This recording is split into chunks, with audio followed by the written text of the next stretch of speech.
ایک اور قصہ اس قسم کا نقل کیا گیا ہے کہ حضرت ابن عباس رضی اللہ تعالیٰ عنہ تشریف لے جا رہے تھے۔ راستے میں ان کے بھائی قسم رضی اللہ تعالیٰ عنہ کے انتقال کی خبر ملی۔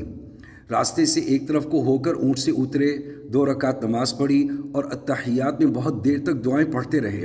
اس کے بعد اٹھے اور اونٹ پہ سوار ہوئے اور قرآن پاک کی ایک آیت وَاسْتَعِینُوا بِالصَّبْرِ وَالصَّلَاةِ وَإِنَّهَا لَكَبِیرَةٌ إِلَّا عَلَى الْخَاشِعِینَ تلاوت فرمائی۔ ترجمہ: اور مدد حاصل کرو صبر کے ساتھ اور نماز کے ساتھ، اور بے شک وہ نماز دشوار ضرور ہے مگر جن کے دلوں میں خشوع ہے ان پر کچھ دشوار نہیں۔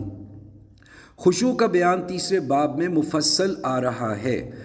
انہی کا ایک اور قصہ ہے کہ ازواج مطہرات میں سے کسی کے انتقال کی خبر ملی تو سجدے میں گر گئے۔ کسی نے دریافت کیا یہ کیا بات تھی؟ آپ نے فرمایا کہ حضور صلی اللہ علیہ وسلم کا ہم کو یہی ارشاد ہے کہ جب کوئی حادثہ دیکھو تو سجدے میں یعنی نماز میں مشغول ہو جاؤ۔ اس سے بڑا حادثہ اور کیا ہوگا کہ ام المؤمنین کا انتقال ہو گیا۔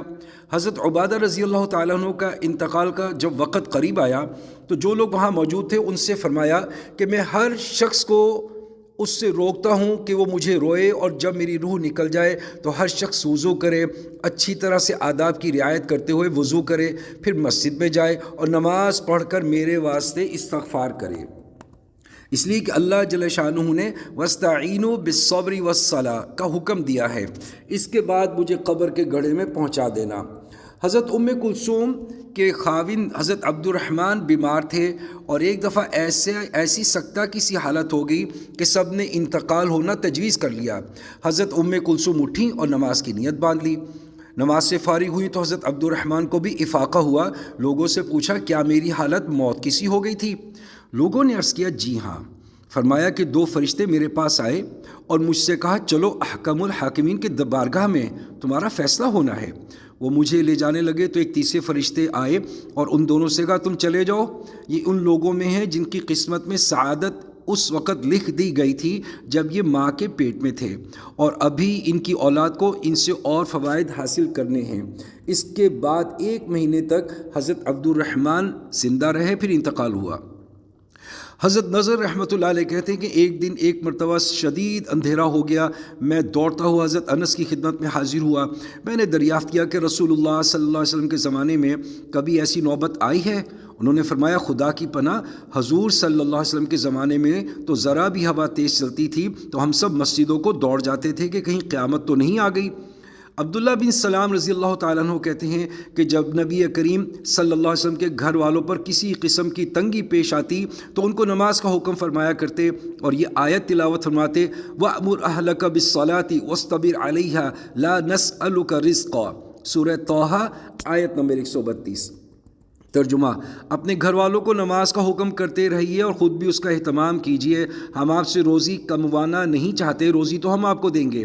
ایک حدیث میں ارشاد ہے کہ جس شخص کو کوئی ضرورت پیش آئے، دینی ہو یا دنیاوی، اس کا تعلق مالک الملک سے ہو یا کسی آدمی سے، اس کو چاہیے کہ بہت اچھی طرح وضو کرے، پھر 2 رکعت نماز پڑھے، پھر اللہ جل شانہ کی حمد و ثنا کرے اور پھر درود شریف پڑھے۔ اس کے بعد یہ دعا پڑھے تو اللہ تعالیٰ اس کی حاجت ضرور پوری فرما دیں گے۔ لا الہ الا اللہ الحلیم الکریم، سبحان اللہ رب العرش العظیم، والحمد للہ رب العالمین، اسألک موجبات رحمتک وعزائم مغفرتک والغنیمۃ من کل بر والسلامۃ من کل اثم، لا تدع لی ذنبا الا غفرتا ولا ہما الا فرجتا ولا حاجۃ ہی لک رضا الا قضیتها یا ارحم الراحمین۔ وہب بن منبع رحمۃ اللہ علیہ کہتے ہیں کہ اللہ تعالیٰ سے حاجتیں نماز کے ذریعے طلب کی جاتی ہیں، اور پہلے لوگوں کو جب کوئی حادثہ پیش آتا تھا تو وہ نماز کی طرف متوجہ ہوتے تھے، جس پر بھی کوئی حادثہ گزرتا وہ جلدی سے نماز کی طرف رجوع کرتا۔ کہتے ہیں کہ کوفہ میں ایک قلی تھا جس پر لوگوں کو بہت اعتماد تھا، امین ہونے کی وجہ سے تاجروں کا سامان، روپیہ وغیرہ بھی لے جاتا۔ ایک مرتبہ وہ سفر میں جا رہا تھا، راستے میں ایک شخص اس کو ملا، پوچھا کہاں کا ارادہ ہے؟ قلی نے کہا فلاں شہر کا، اور کہنے لگا مجھے بھی جانا ہے، میں پاؤں چل سکتا ہوں تو تیرے ساتھ چلتا، کیا یہ ممکن ہے کہ 1 دینار کرائے پر مجھے خچر پر سوار کر لے؟ قلی نے اس کو منظور کر لیا اور سوار ہو گیا۔ راستے میں ایک دوراہا ملا، سوار نے پوچھا کدھر کو چلنا چاہیے؟ قلی نے شارع عام کا راستہ بتا دیا۔ سوار نے کہا یہ دوسرا راستہ قریب کا ہے اور جانور کے لیے بھی سہولت کا ہے، سبزہ اس پر خوب ہے۔ قلی نے کہا میں نے یہ راستہ دیکھا تو نہیں۔ سوار نے کہا میں بارہا اس راستے پر چلا ہوں۔ قلی نے کہا اچھی بات ہے، اس راستے کو چلیے۔ تھوڑی دور چل کر وہ راستہ ایک وحشتناک جنگل پر ختم ہو گیا جہاں بہت سے مردے پڑے تھے، اور وہ شخص سواری سے اترا اور قبر سے خنجر نکال کر قلی کے قتل کرنے کا ارادہ کیا۔ قلی نے کہا ایسا نہ کر، یہ خچر اور یہ سامان سب کچھ لے لے، یہی تیرا مقصود ہے، مجھے قتل نہ کر۔ اس نے نہ مانا اور قسم کھا لی کہ پہلے تجھے ماروں گا پھر یہ سب کچھ لوں گا۔ اس نے بہت عاجزی کی مگر اس ظالم نے ایک بھی نہ مانی۔ قلی نے کہا اچھا مجھے 2 رکعت آخری نماز پڑھنے دے۔ اس نے قبول کیا اور ہنس کر کہا جلدی سے پڑھ لے۔ ان مردوں نے بھی یہی درخواست کی تھی مگر ان کی نماز کچھ کام نہ آئی۔ اس قلی نے نماز شروع کی، الحمد شریف پڑھ کر سورہ بھی یاد نہ آئی۔ ادھر وہ ظالم کھڑا تقاضا کر رہا تھا کہ جلدی ختم کر۔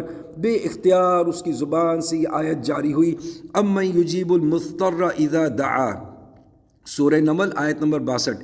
یہ پڑھ رہا تھا اور رو رہا تھا کہ ایک سوار نمودار ہوا جس کے سر پر چمکتا ہوا خود لوہے کی ٹوپی تھا۔ اس نے نیزہ مار کر اس ظالم کو ہلاک کر دیا۔ جس جگہ وہ ظالم مر کر گرا آگ کے شعلے اس جگہ سے اٹھنے لگے۔ یہ نمازی بے اختیار سجدے میں گر گیا اور اللہ کا شکر ادا کیا۔ نماز کے بعد اس نے سوار سے پوچھا اور اس کی طرف دوڑا کہ یہ تو بتاؤ کہ تم کون ہو اور کیسے آئے؟ اس نے کہا میں امن یجیب المضطر کا غلام ہوں، اب تم مامون یعنی امن میں ہو، جہاں چاہے چلے جاؤ، یہ کہہ کر چلا گیا۔ در حقیقت نماز ایسی بڑی دولت ہے کہ اللہ کی رضا کے علاوہ دنیا کے مصائب سے بھی اکثر نجات کا سبب ہوتی ہے اور سکون قلب تو حاصل ہوتا ہی ہے۔ ابن سیرین رحمۃ اللہ علیہ کہتے ہیں اگر مجھے جنت کے جانے میں اور 2 رکعت نماز پڑھنے میں اختیار دے دیا جائے تو میں 2 رکعت ہی کو اختیار کروں گا، اس لیے کہ جنت میں جانا میری اپنی خوشی کے واسطے ہے اور 2 رکعت نماز میرے مالک کی رضا ہے۔ حضور صلی اللہ علیہ وسلم کا ارشاد ہے بڑا قابل رشک ہے وہ مسلمان جو ہلکا پھلکا ہو، یعنی اہل و عیال کا زیادہ بوجھ نہ ہو، نماز سے وافر حصہ اس کو ملا ہو، روزی صرف گزارے کے قابل ہو، جس پر صبر کر کے عمر گزار دے، اللہ کی عبادت اچھی طرح کرتا ہو، گمنامی میں پڑا ہو، جلدی سے مر جاوے، نہ میراث زیادہ ہو نہ رونے والے زیادہ ہوں۔ ایک حدیث میں آیا ہے کہ اپنے گھر میں نماز کثرت سے پڑھا کرو، گھر کی خیر میں اضافہ ہوگا۔